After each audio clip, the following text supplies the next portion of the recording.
দর্শক, কক্সবাজারে এলপিজি পাম্পে বিস্ফোরণের ঘটনায় কাজ শুরু করেছে ৫ সদস্যের গঠিত তদন্ত কমিটি।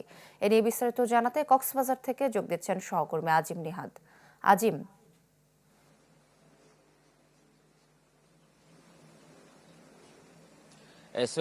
সোহেলি, আমরা যেটি দেখেছি গতকাল যে তদন্ত কমিটি গঠন করা হয়েছে সেই তদন্ত কমিটি গতকালকেই তারা বিকেলে এই যে গ্যাস পাম্পটি রয়েছে সেই গ্যাস পাম্পটি পরিদর্শন করে এবং এখানকার আশপাশে যে ক্ষতিগ্রস্ত এলাকাগুলো তারা পর্যবেক্ষণ করে। পরে তারা প্রাথমিকভাবে তখন কথা বলেনি, তবে আমরা যেটি জানতে পেরেছি জেলা প্রশাসনের সূত্রে যে এই গ্যাস পাম্পটি করার জন্য মূলত ফায়ার লাইসেন্স এবং পরিবেশ অধিদপ্তরের ছাড়পত্র সহ কোনো প্রতিষ্ঠানের আসলে অনুমতি ছিল না, কিন্তু তারপরেও তারা এখানে এটি রাতের আধারে করে ফেলছে বলে দাবি করা হচ্ছে, যদিও এটি একদম রাস্তার পাশে প্রকাশ্যে করা একটি গ্যাস পাম্প। এবং আমরা মালিক পক্ষের সাথে কথা বলেছি গতকাল বিকেলে, তিনি যেটি বলছেন যে তার কাছে সমস্ত ধরনের ছাড়পত্র রয়েছে এবং জনবসতিপূর্ণ এলাকায় কিভাবে ছাড়পত্র পেল বা কিভাবে প্রকাশ্যে এই গ্যাস পাম্পটি করলো সেটি নিয়ে মানুষের মধ্যে এক ধরনের ক্ষোভ তৈরি হয়েছে। তবে যেটি দুর্যোগ ব্যবস্থাপনা মন্ত্রণালয়ের সচিব এসে যেটি বলেছিলেন যে তারা তদন্ত কমিটি গঠনের মাধ্যমে যে বিষয়গুলো উঠে আসবে সেই অনুযায়ী তারা পদক্ষেপ গ্রহণ করবেন। এদিকে যারা অসুস্থ হয়েছিলেন, যারা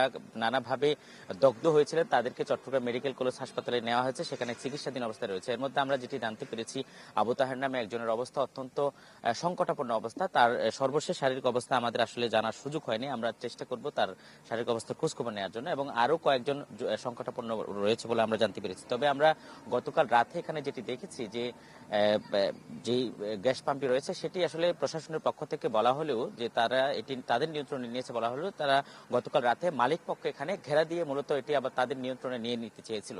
ফলে গতকাল রাতেও এক ধরনের উত্তেজনা তৈরি হয়েছিল। এই উত্তেজনাকে কেন্দ্র করে স্থানীয় মানুষ যেটি বলছে, প্রশাসন যেন আসলে দ্রুত তদন্ত করে একটি সঠিক পদক্ষেপ নেয় যাতে করে এই গণবসতিপূর্ণ এলাকা থেকে অন্তত এই গ্যাস পাম্পটি সরিয়ে নেওয়া যায়। সেলিম। আজিম, ধন্যবাদ আপনাকে। দর্শক, কক্সবাজারের এলপিজি পাম্পে বিস্ফোরণের ঘটনা তদন্তের কাজ শুরু করেছে ৫ সদস্যের কমিটি। আমরা সেই বিষয়ে বিস্তারিত জানছিলাম সহকর্মী আজিম নিহাদের কাছ থেকে।